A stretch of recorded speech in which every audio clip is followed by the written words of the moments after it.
मैं अंकुर कुमार साइंस की क्लास में आपका स्वागत करता हूं। कार्य ऊर्जा और शक्ति की इस सीरीज में हम बात कर रहे थे विद्युत ऊर्जा पे बात कर रहे थे लास्ट लेक्चर में।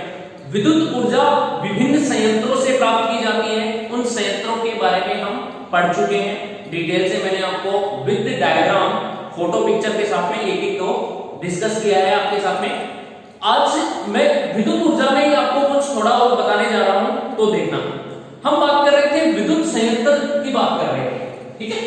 विद्युत ऊर्जा के लिए विद्युत संयंत्र है जो विद्युत ऊर्जा का उत्पादन करते हैं। और विद्युत संयंत्र में जब हम बात कर रहे थे कि जो वाष्प बनती है या तो ऊष्मा के रूप में होगी या फिर पानी की जो वाष्प बनती है, उसको जब टरबाइन पर घुमाया जाता है, टरबाइन पर डाला जाता है तो टरबाइन घूमता है। और टरबाइन जब घूमता है तो टरबाइन के साथ में क्या जुड़ा होता है, विद्युत जनित्र जुड़ा होता है।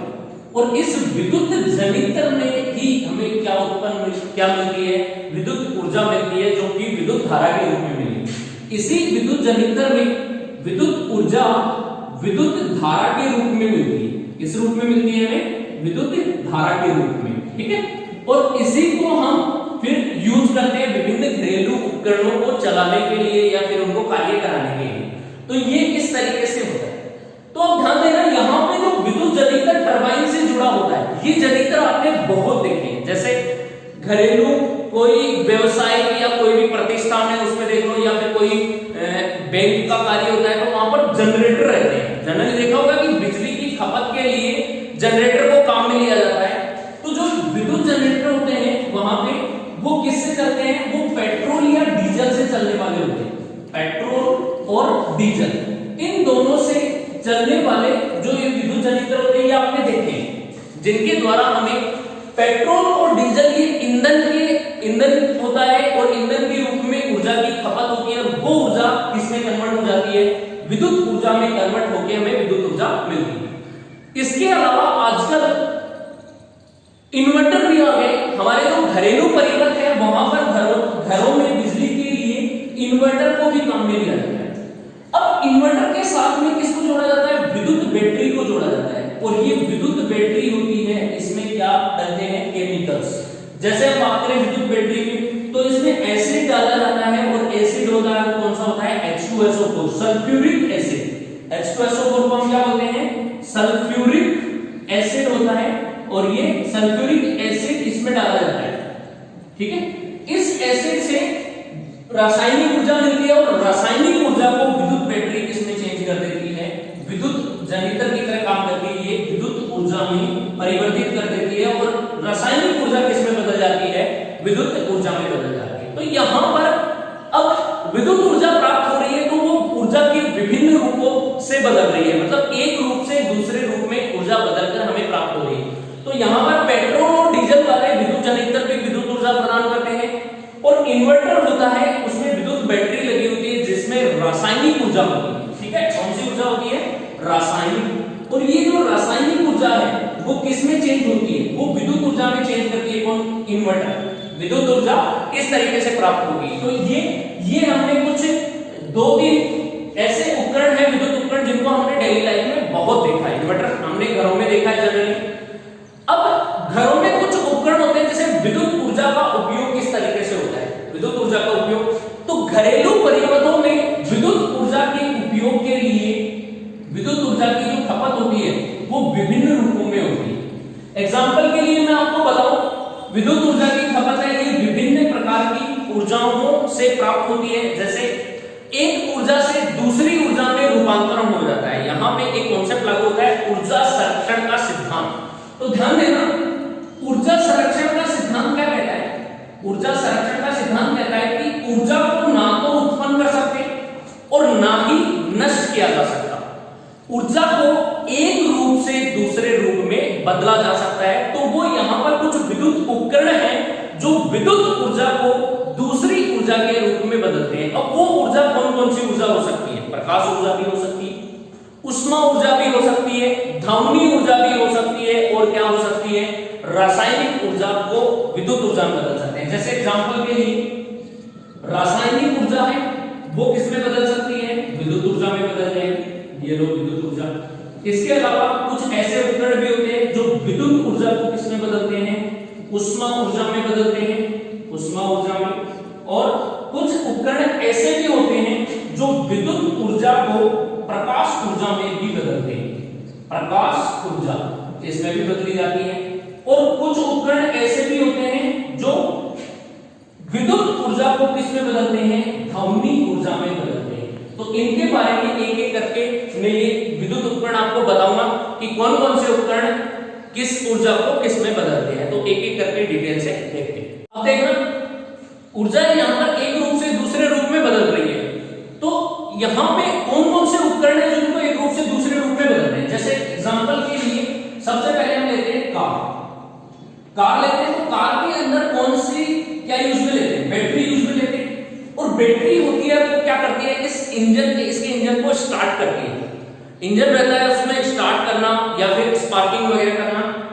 और बैटरी में कौन सी ऊर्जा होती है, रासायनिक ऊर्जा होती है। तो बैटरी में क्योंकि कार है वो बैटरी से चलती है जनरली, और बैटरी में रसायनों का इस्तेमाल करके रासायनिक ऊर्जा को विद्युत ऊर्जा में बदला जाता है, विद्युत के रूप में। बैटरी में जो होती है वो कौन सी ऊर्जा होती है, रासायनिक ऊर्जा। और रासायनिक ऊर्जा किसमें बदलती है, विद्युत ऊर्जा के रूप में बदलती है। कैसे, और ये क्योंकि गाड़ियों में हेडलाइट वगैरह होती है और हेडलाइट से तो प्रकाश मिलता है, तो वो प्रकाश ऊर्जा में बदलेगी। लेकिन वहां पर जो रासायनिक ऊर्जा है वो विद्युत ऊर्जा में कन्वर्ट हो जाती है। इसी प्रकार और इस विद्युत बैटरी में ध्यान देना, जब रासायनिक ऊर्जा विद्युत ऊर्जा में बदलती है तो विद्युत ऊर्जा खर्च होने लगती है, उसकी हानि होने लगती है। तो हम ये कह सकते हैं कि बैटरी क्या होने लगी, अनावेशित। बैटरी है वो डिस्चार्ज होने लगी, और डिस्चार्ज को बोलते हैं अनावेशित होना। क्या होना, अनावेशित होना। जब ये पूरी तरीके से अनावेशित हो जाती है, बाद में हम बैटरी को पुनः रिचार्ज कर लेते हैं, पुनः चार्ज कर लेंगे। तो चार्ज करने पर ये क्या हो जाएगी, आवेशित भी हो जाती है। तो इस प्रकार विद्युत ऊर्जा से बैटरी चार्ज होकर वापस से रासायनिक ऊर्जा बना लेगी, और रासायनिक ऊर्जा के रूप में इसमें स्टोर हो जाएगी, और फिर रासायनिक ऊर्जा को पुनः इसमें बदला जाता है, विद्युत ऊर्जा में। इसी तरीके से हमारा जो मोबाइल होता है, घरों में काम में लेने वाला जो मोबाइल होता है, उस मोबाइल की अगर हम बात करें तो मोबाइल फोन में बैटरी होती है। बैटरी में भी क्या रहती है, रासायनिक ऊर्जा होती है।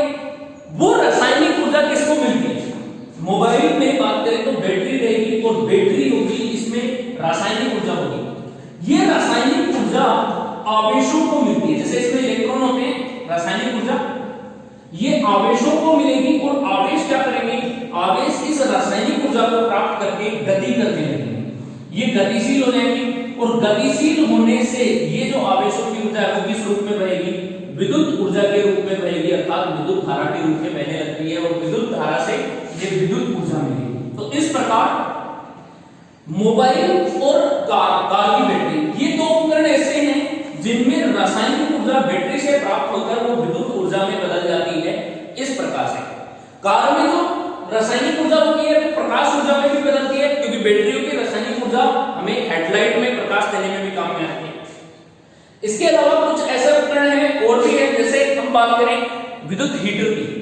जो घरों में प्रयोग में लाने जाने वाला जो विद्युत हीटर है वो क्या करता है, विद्युत हीटर को जब हम विद्युत ऊर्जा देते हैं, ये रहता है हमारे पास विद्युत हीटर, इसको जब विद्युत ऊर्जा दी जाती है, विद्युत ऊर्जा, तो विद्युत ऊर्जा के कारण इसका जो फिलामेंट है वो तंतुसा रहता है, घुमा हुआ स्प्रिंग नुमा संरचना, वो कुंडली क्या होती है, गर्म होती है। और गर्म होने पे वहां पे जो आवेशित कण है वो पहुंच पाते हैं, और उन आवेशों की गति इतनी ज्यादा नहीं हो पाती। उस फिलामेंट में आवेशों की गति है विद्युत ऊर्जा के कारण। विद्युत हीटर का जो फिलामेंट रहता है उसमें आवेशों की गति कम रहती है।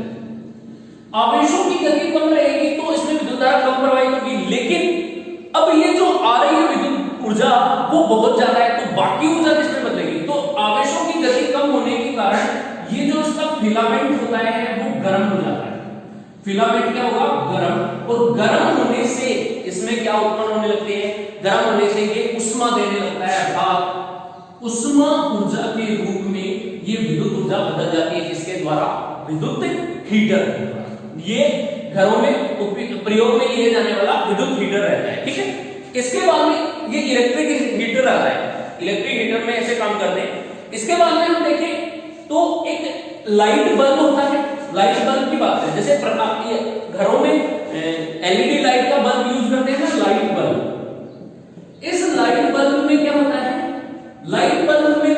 फिलामेंट लगा होता है, टंगस्टन का तंतु लगा होता है, टंगस्टन का तंतु। अब ये टंगस्टन का तंतु है, इसमें भी जब विद्युत धारा प्रवाहित की जाएगी तो इसमें आवेशों की गति है वो भी इसी कॉन्सेप्ट में बहुत कम होगी है। जो आवेशों की गति होती है वो क्या होती है, कम होती है, जिसके कारण ये टंगस्टन का फिलामेंट है वो उष्मा ऊर्जा के कारण चमकने लगता है। किसके कारण? उष्मा उत्पन्न होती है और उष्मा के कारण ये चमकने लगता है, और चमकने के कारण ये ऊर्जा को किस रूप में बदलता है, उष्मा ऊर्जा के रूप में बदलता है। और बाद में ये उष्मा ऊर्जा क्या प्रदान करती है हमें, प्रकाश के रूप में निकलेगी। कैसे? क्योंकि लाइट बल्ब का जो फिलामेंट होता है उसमें जो आवेशों की गति है, आवेशों की गति इसमें वो बहुत कम होगी, और आवेशों की गति कम होने के कारण जो विद्युत प्रवाहित होगी उस विद्युत प्रवाह के कारण टंगस्टन का फिलामेंट गर्म हो जाता है और उसके उष्मा के कारण उष्मा प्रदान करेगा, चमकने लगता है, और चमकता है तो क्या उत्पन्न होगा, प्रकाश तो कौन सी ऊर्जा में बदल जाती है, प्रकाश ऊर्जा में बदल जाती है। तो यहाँ पर विद्युत ऊर्जा प्रकाश ऊर्जा में बदलती है। तो इस प्रकार से ये कुछ एग्जांपल्स हैं जो हमारे डेली लाइफ में, घरों में काम में आने वाले विद्युत उपकरण एक रूप से दूसरे रूप में ऊर्जा को बदलते हैं। अब हम बात करते हैं ऊर्जा का क्षय, कि ऊर्जा का क्षय होता है या नहीं। तो देखना, आपको बताया गया है कि मैंने अभी बताया कि कुल ऊर्जा होती है वो हमेशा संरक्षित रहती है। कभी भी ऊर्जा, जितनी ऊर्जा उत्पन्न होगी उतनी ही ऊर्जा एक रूप से दूसरे रूप में बदल जाएगी। हम ऊर्जा को संरक्षित रखते हैं हमेशा, कभी भी नष्ट नहीं किया जा सकता और उसको उत्पन्न भी नहीं किया जा सकता, जबकि एक रूप से दूसरे रूप में बदल जाती है। जो हमारा नेक्स्ट टॉपिक होगा वो होगा ऊर्जा का क्षय या ऊर्जा क्षय, ये बोल सकते हैं। अब ध्यान दें, ऊर्जा का क्षय कब होगा, इसको बोलते हैं डीके बोलते हैं। तो यहां पर देखो, जब ऊर्जा एक रूप से दूसरे रूप में बदलती है, जब ऊर्जा एक रूप से दूसरे रूप में बदले, एक रूप से दूसरे रूप में बदले, तो ऊर्जा के रूपांतरण में ऊर्जा की कुछ मात्रा क्षय होने लगती है। किस रूप में? अनावश्यक रूप से क्षय होने लगती है। ध्वनि, उष्मा और प्रकाश, ध्वनि, उष्मा और प्रकाश के रूप में इसका अनावश्यक क्या होता है, क्षय होता है। अनावश्यक क्षय ये होता है किसका, ऊर्जा का। कैसे? मान लो कोई भी ऊर्जा है वो एक रूप से दूसरे रूप में बदल रही है, तो उसमें से ऊर्जा का संपूर्ण भाग 100% ट्रांसफर नहीं होता है।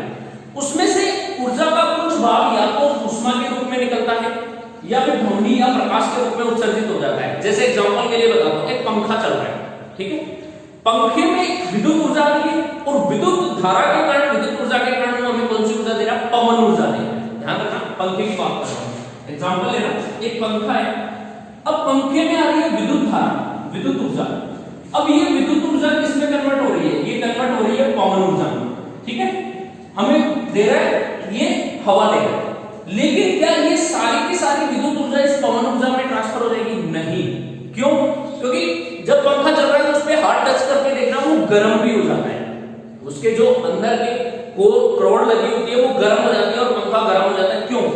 क्योंकि वो गर्म होता है तो इसमें जो विद्युत ऊर्जा है तो उसकी कुछ मात्रा उष्मा के रूप में निकलती है, और उष्मा के रूप में निकलने से वो क्या होता है, गर्म हो जाता है, और गर्म होने के कारण हमें जो पवन ऊर्जा मिलती है वो पूरी की पूरी विद्युत ऊर्जा इसमें कन्वर्ट नहीं होती है। अर्थात हम ये कह सकते हैं कि किसी भी विद्युत उपकरण में 100% दक्षता प्राप्त नहीं होगी, उसकी पूरा का पूरा 100% एक ऊर्जा दूसरे रूप में स्थानांतरित नहीं होती है। इसमें ऊर्जा का कुछ क्षय होता है, वो इन तीन रूपों में हो सकता है। तो अब आपको टॉपिक बताया गया कि ऊर्जा का क्षय है वो कितने प्रकार से होगा, 3 प्रकार से। अनावश्यक रूप से ध्वनि के रूप में, उष्मा के रूप में और प्रकाश के रूप में 3 प्रकार से क्षय हो सकता है, ठीक है। पहला क्षय कौन सा होगा, ध्वनि क्षय। दूसरा क्षय कौन सा होगा, उष्मा क्षय। और तीसरा क्षय कौन सा होगा, तीसरे क्षय की बात करें तो ये प्रकाश क्षय होता है। तो ये 3 प्रकार के ऊर्जा के क्षय होंगे। इन तीनों को हम डिटेल से पढ़ेंगे नेक्स्ट लेक्चर में। आज के लेक्चर में हम इतना ही पढ़ते हैं। अब वीडियो को देखते रहिए, लाइक कर दीजिए, शेयर कर दीजिए और चैनल को सब्सक्राइब करना तो बिल्कुल भी मत भूलिएगा। Thank you, have a nice day.